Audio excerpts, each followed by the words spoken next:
بسم اللہ الرحمن الرحیم۔ اللہ تعالیٰ کی داؤد علیہ السلام سے گفتگو۔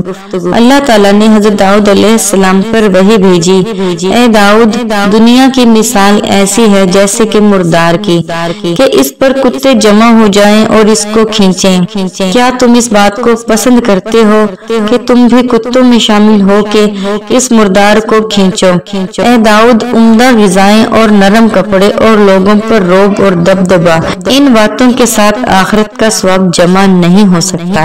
مطلب یہ ہے کہ دنیا کا عیش اور حکومت آخرت کے اجر و ثواب میں کمی کا باعث بنتے ہیں۔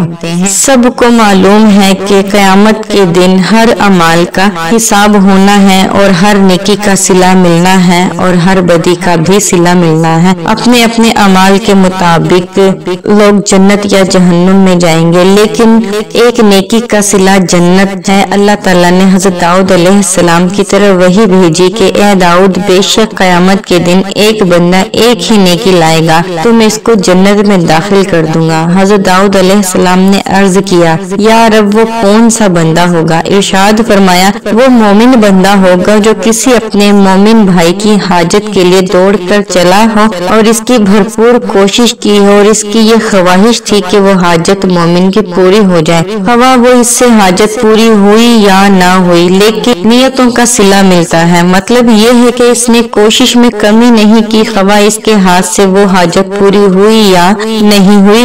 گویا مومن حاجت پوری کرنے میں کوشش کرتا رہا، اسی نیکی کی وجہ سے جو تنہا ہی جنت میں لے جانے کا ضامن بنے گی۔ حضرت ابو ہریرہ رضی اللہ تعالیٰ عنہ سے روایت ہے کہ میں نے رسول پاک صلی اللہ علیہ وآلہ وسلم کو فرماتے ہوئے سنا کہ بنی اسرائیل نے دو آدمیوں نے ایک دوسرے کو بھائی بنایا ہوا تھا۔ ان میں سے ایک گناہ کرتا تھا اور دوسرا عبادت کرتا تھا۔ جو عبادت کرتا تھا دوسرے کو گناہ کرتے ہوئے دیکھتا تھا، اس لیے اس نے اس سے کہا، گناہ سے باز آ جاؤ۔ اس نے کہا، میرا معاملہ رب کے ساتھ ہے، کیا تو میرے اوپر نگران اور رقیب بھیجا گیا ہے؟